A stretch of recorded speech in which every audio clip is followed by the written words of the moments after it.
महागणपतये नमः।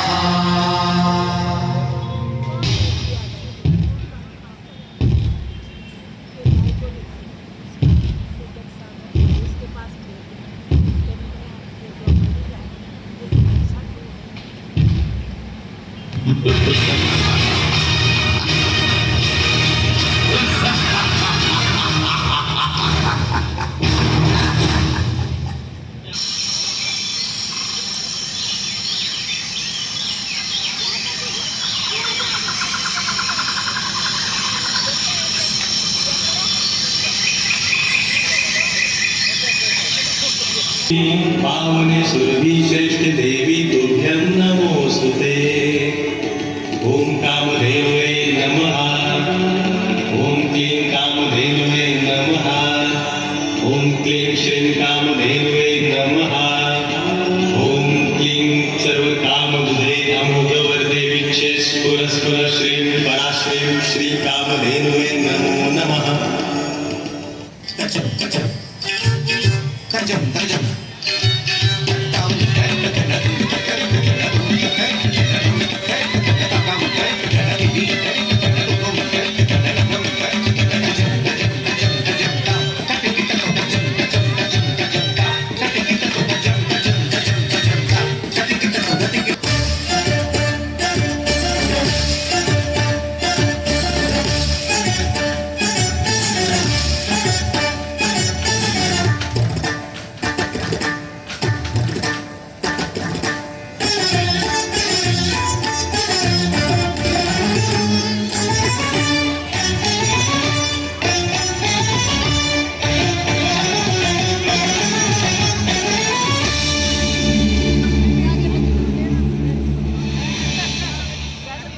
वो दुराचारी दुष्ट माता कामधेनु को तो अपने साथ ले ही गया, तेरे चारों भाइयों को भी बंदी बनाकर अपने साथ ले गया पुत्र।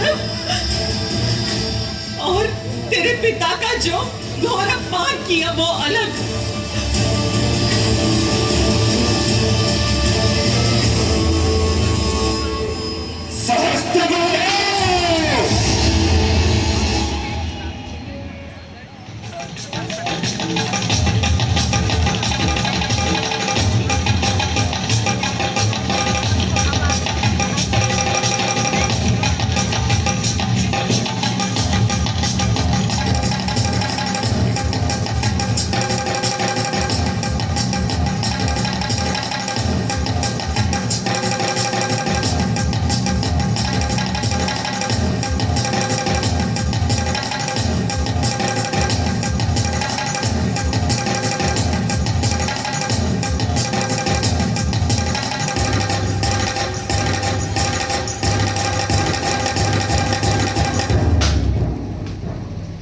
सहस्त्रबाहु का अहंकार और लोभ ही उसकी मृत्यु का कारण बना था, लेकिन उसके पुत्रों ने इससे भी बड़ी भूल की जिसने उनके वंश को बर्बाद कर दिया। उन्होंने ऋषि जमदग्नि के आश्रम पर हमला कर दिया और उन्हें मार डाला। ऋषि जमदग्नि के शरीर पर 21 घाव किए गए थे। अपने पिता की ऐसी दुर्दशा देख परशुराम जी के क्रोध की सारी सीमाएं पार हो गई। क्रोध इतना प्रचंड था कि माना जाता है इतने लोगों को मारा था कि उनके रक्त से 5 नदियां भर गई थी।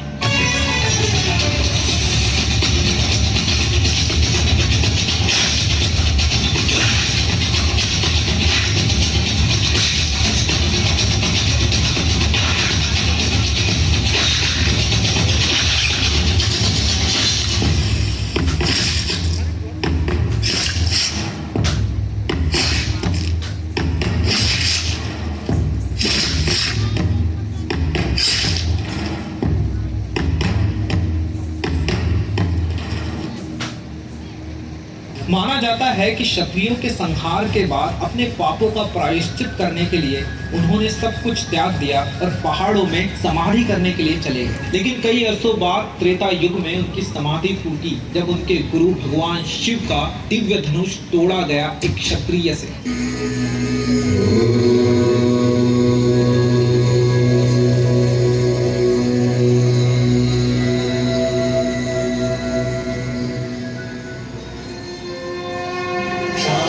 सकल सुख दूरगामी सत्यम राम मर्यादा पुरुषोत्तम सूर्य शिरोमणि आज्ञाकारी दशरथ नंदन संयमधारी प्रीत सदा से चलती आई गाए प्राण पर वचन न जाई ऐसे उत्तम कुल के तेजस्वी है राघव राम रघुराई। ओम नमः शिवाय।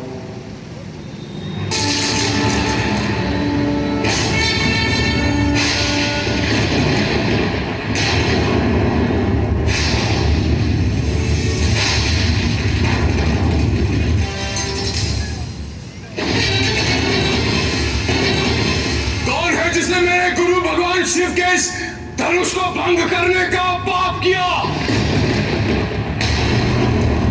कौन है जिसने ऐसा दुस्साहस करके अपनी मौत को निमंत्रण दिया? सामने आए मेरे! क्या कोई एक वीर नहीं इस पूरी सभा में जो मुझे सत्य कहने का साहस कर सके? मुनिवर, आपके प्रश्न समाप्त ही नहीं होते तो कोई उत्तर कैसे दे? और इतने क्रोधित भी हैं आप। कौन है ये मूर्ख बालक जो नहीं जानता कि मैं कौन हूं? मुझे भली भांति ज्ञात है कि आप कौन हैं। अक्षत्रिय कुल नाशक, बाल ब्रह्मचारी, अत्यंत क्रोधी प्रभु परशुराम है। ये बालक इतना अशिष्ट क्यों है? प्रतीत होता है ये मेरे प्रकोप से अनभिज्ञ है। आपके प्रकोप से कोई अनभिज्ञ कैसे हो सकता है प्रभु? किस प्रकार एक कार्तवीर्य के दोष के कारण कई निर्दोष योद्धाओं का अंत किया आपने? कोई योद्धा कैसे भूल सकता है? आज ऋषि जनक, मेरा उत्तर दीजिए, नहीं तो जहां तक आपका राज्य है वहां तक की पृथ्वी उलट दूंगा।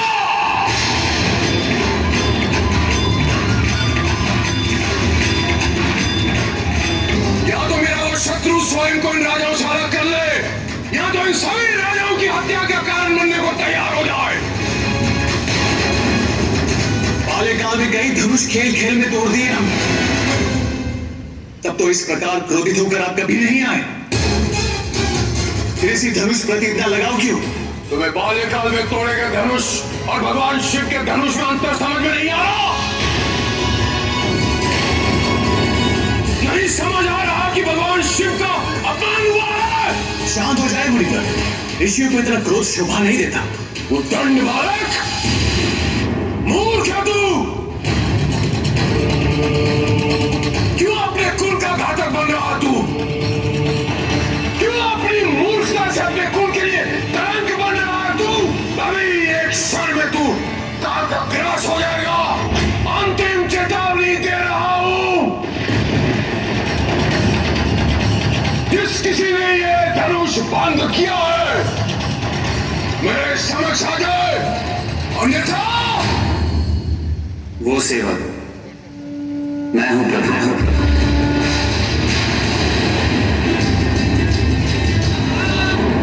भृगुवंशी मुनि परशुराम जी, आप भली भांति अवगत है इस तथ्य से कि इस पृथ्वी पर अधर्म बढ़ता जा रहा है। ब्रह्म ऋषि विश्वामित्र इसी अधर्म से लड़ने के लिए इन दोनों राजकुमारों का मार्गदर्शन कर रहे हैं। यही है वो दशरथ पुत्र जिन्होंने ताड़का का वध एवं देवी अहल्या का उद्धार किया। राम राम राम। आशीर्वाद दीजिए प्रभु। आयुष्मान। तुम्हारी विनम्रता से भ्रमित नहीं होने वाला मैं। ये राजनीति की चालें चलकर तुम मुझे शांत नहीं कर सकते। युद्ध करो मुझसे राम, युद्ध करो। ये मेरा शीश आपके समक्ष झुका है विप्रवर। विप्रवर कहकर संबोधित कर रहे हो तुम, क्योंकि तुम मुझे एक ब्राह्मण समझ रहे हो।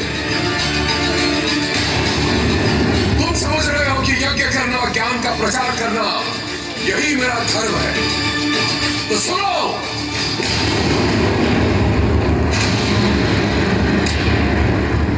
रणभूमि मेरा यज्ञ स्थल, धनुष मेरा सखा, बाण मेरी आहुति, क्रोध भयंकर अग्नि, चतुरांगिनी सेना, सुंदर संविधान।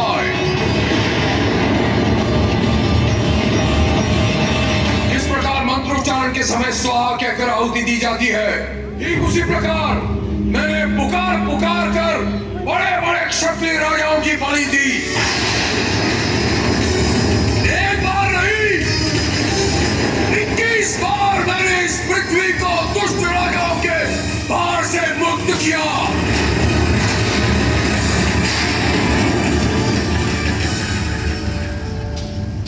आप ही की भांति हम भी रण यज्ञ में विश्वास रखते हैं। मनुष्य हमारा धर्म है, बाण हमारी दिशा, क्रोध सारथी, चतुरांगिनी सेना हमारी एकता और नम्रता हमारा मंत्रोच्चार। आडंबर है तुम्हारी ये नम्रता, बातों के जाल मत बिछाओ। युद्ध करो मुझसे, युद्ध करो।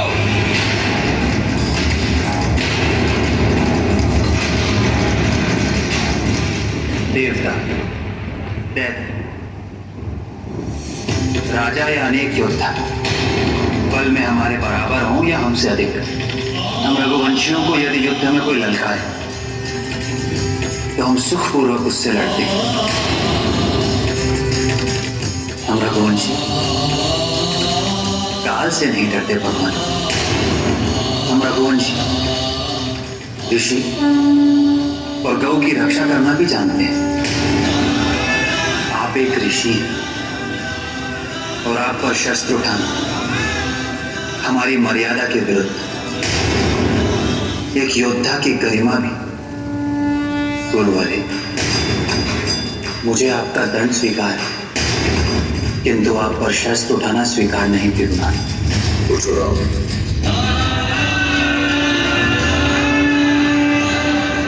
ये सारंग धनुष है, भगवान विष्णु का धनुष।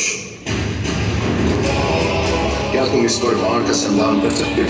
शुक्लां भरधरं विष्णुं शशिवर्णं चतुर्भुजं प्रसन्नवदनं ध्यायेत् सर्वविघ्नोपशान्तये।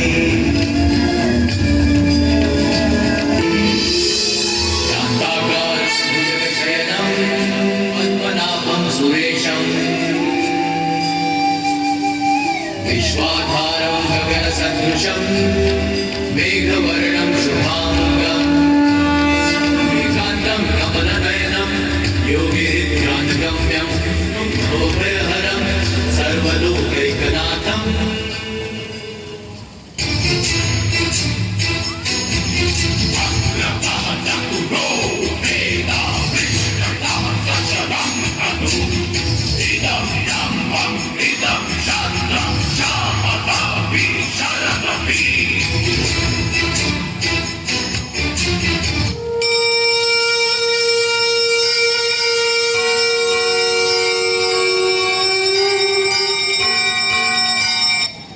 एक अद्भुत दृश्य जहाँ एक अवतार ने दूसरे अवतार की महिमा को स्वीकार किया। इसके अलावा द्वापर युग में भी परशुराम का प्रभाव दिखा, जहाँ उन्होंने भीष्म, द्रोणाचार्य और कर्ण जैसे महान योद्धाओं को शिक्षा दी। आज कलयुग में भी माना जाता है कि परशुराम जी महेंद्रगिरी पर्वत पर तपस्या में लीन हैं, जो उड़ीसा के पास है। वो इंतजार कर रहे हैं अपने अगले शिष्य का, श्री विष्णु के आखिरी अवतार कल्कि अवतार का। कल्कि पुराण के अनुसार परशुराम जी कल्कि के गुरु बनेंगे। कली असुर के युद्ध और धर्म की पुनः स्थापना के लिए वो कल्कि की मदद करेंगे।